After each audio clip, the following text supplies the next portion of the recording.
الناس اللي ما بتحبش مدام هناء طالبين منها ان هي تطلع تثبت لهم بالدليل وبالورق المختوم، الورق الاصلي، ان الارض دي ارض ابوهم مش ارض عمهم. طب يا جماعة تثبت لكم انتوا بتاع ايه؟ يعني انتوا كنتوا مثلا ولاد عمها، ولا كنت حد من العيلة عشان تطلع لكم الاثبات، ولا انتم شركة في الورث؟ وعليكم ورحمة الله وبركاته. ازيكم حبايبي؟ عاملين ايه؟ يا رب يكون كلكم بألف خير. قصة المزرعة وقصة الأرض بتاعت أهل هناء مسيطرة على كل أعدائها، ما بيفكروش في حاجة غير الأرض دي بتاعت المرعب، بتاعت أبوه، ولا هم سارقينها من عمه، ولا هم وارثينها، ولا. طب يا جماعة احنا مالنا؟ وارثينها، واخدينها من عمهم، دي حاجة تخصنا في ايه؟ احنا مالنا؟ انتوا بس كل اللي يهمكم مش عايزين تعرفوا الارض دي بتاعت مين. انتوا عايزين تشوهوا سمعة مدام هناء واخواتها. ده اهم حاجة في الموضوع. سيبكم من حكاية ان انتوا عايزين تعرفوا الارض دي ارض مين، لا، انتوا عايزين تثبتوا ان هم سارقين الارض دي عشان تشوهوا سمعة مدام هناء واخواتها. طب يا جماعة أنا عايزة أقول لكم على حاجة. هي الأرض دي زمان زمان قوي قوي، هي الأرض دي كان لها سعر. الأرض دي كانت ببلاش، يمكن يكون مثلا ما تدفعش فيها حاجة، يعني يعني يمكن مش عارفة أقول لكم إيه. ما كانش في حد بيروح الأماكن اللي هي الفاضية دي، فكانت برخص التراب. ممكن يكون عمهم خد في الأرض دي وباباهم كمان واخد معاه، يعني الأرض مش بتاعت عمهم بس، ممكن يكون باباهم دافع فلوس ومساهم هو كمان في الأرض دي. لأن الأرض ما كانش حد بقول لكم بيشتروا في الأماكن الفاضية دي. يعني المزرعة دي كانت فاضية، كانت عبارة عن زرع أيا كان اللي مزروع فيها، بس برضك حتت بعيد، حتت بعيد وكانت فاضية. ممكن لما أخدها الاتنين إخوات اشتركوا فيها مع بعض، فكان ليه نصيب فيها. عشان كده هم بيقولوا أرض أبونا، يعني هم بيقولوا أرض أبونا، ما قالوش أرض عمنا اللي احنا وارثينها. ما ممكن يطلعوا بقلب جامد وحقهم ويقولوا الأرض دي احنا وارثينها عن عمنا، لكن هم بيقولوا أرض أبونا. ليه؟ مستبعدين إن يكون باباهم مشتري مع أخوه، مشترك معاه. ومش لازم أخوه ما يطلع في الفيديو اللي كان عامله مع المذيعة يقول المزرعة دي بتاعتي أنا وأخويا. ما يمكن هما الاتنين اللي إخوات مشتركين مع بعض فيها في الأرض. عشان كده بيقولوا أرض أبونا. وانتوا عمالين تألفوا قصص وحكايات، طب تجيبوها من هنا وتجيبوها من هنا. طب الورث، طب بنت عمهم طردوها، بنت عمهم مش عارفة سرقوها، مرات قصدي مرات عمهم عملوا فيها ايه. ايه يا جماعة؟ ازاي يعني؟ ما هم لو ليهم ورث كان هيسيبوا ورثهم. هو في حد بيسيب ورثه؟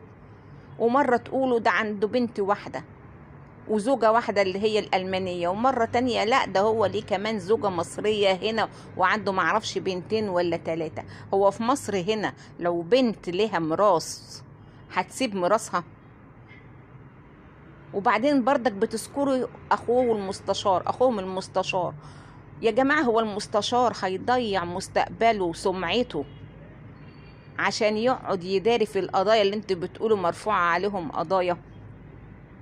المستشار ده هيضيع عمره ويضيع حياته ومستقبله ويضيع حياته عشان خاطر يزور في ورق ولا يداري على ورق؟ زي ما انتوا عمالين تقولوا المستشار عمل، المستشار بينيم القضايا، المستشار. يا جماعة هيخاف على سمعته، هيخاف على وظيفته، لان دي حاجة مش سهلة، دي حاجة مش سهلة. ده راجل مستشار، فعيب ان احنا نذكر الراجل بالطريقة دي. وبعدين طالعين تقولوا ده هم ما كانش حيلتهم حاجة، ده هم ما كانش عندهم حاجة، ده هم. ليه ما عندهمش حاجة؟ ليه؟ باباهم راجل محترم، راجل محامي وبقى مستشار. ليه؟ ليه هم بيقولوا بابانا كان بياخد قضايا حلوة أو قضايا كبيرة وماسك مكتب ولا 2؟ ليه مستكترين عليهم كده؟ تقولوا عشان اللبس اللي هم لابسينه، ولابسين لبس خروج، مش لابسين لبس بيت، في مش لابسين كل صورهم بلبس خروج، يعني هم قصدكم ان هم رايحين زيارة فبياخدوا الصور. فيا جماعة مش كده، انتوا عمالين تألفوا في قصص وحكايات، عايزين تثبتوا ان ابوهم كان فقير، وان هو كان مقعدهم في حتة شقة قد كده. هي الشقة اللي قد كده دي اللي في الدقي في الزمن ده، حد فقير كان بيسكن هناك؟ كان يقدر على الإيجار بتاعها؟ يعني في الزمن اللي هو بتاع زمان ده، كان في حد بيقدر يسكن، راجل فقير يقدر يروح يدفع الإيجار؟ مع إن الإيجار بالنسبة لدلوقتي كلام فاضي، يعني واخدين بالكم؟ بس برضك الكلام الفاضي ده زمان ما كانش الناس بتقدر تدفعه، فما كانش بيقدر يسكن في الدقي وفي الزمالك وفي المعادي وفي الحتت دي غير الناس اللي مبسوطة، اللي معاها قرش وتقدر تدفع الإيجار، رغم إن هو بسيط بالنسبة للزمن ده، لكن مش بسيط بالنسبة للزمن بتاع زمان. معنى ان انا بقول ان الارض كان سعرها رخيص ان اي حد كان يقدر ياخد فيها؟ لا طبعا. انا بقول الارض كان سعرها رخيص بالنسبة للزمن اللي احنا فيه ده. الارض كانت رخيصة بالنسبة للناس اللي كانت معاها قرش، الناس المبسوطة. انتوا بصوا كده، البشوات بتوع زمان كلهم كان يقولك احنا رايحين المزرعة، في المزرعة دي ارض ما شاء الله عليها في حتت فاضية، يعني ما كانش بيبقى في ناس ساكنة هناك، بيبقوا واخدينها أرض مزرعة، أرض بيزرعوها، أرض بيستثمروها، فدي بياخدوها الناس اللي معاهم قرش بالكمية دي الكبيرة دي كلها، الناس اللي معاها قرش.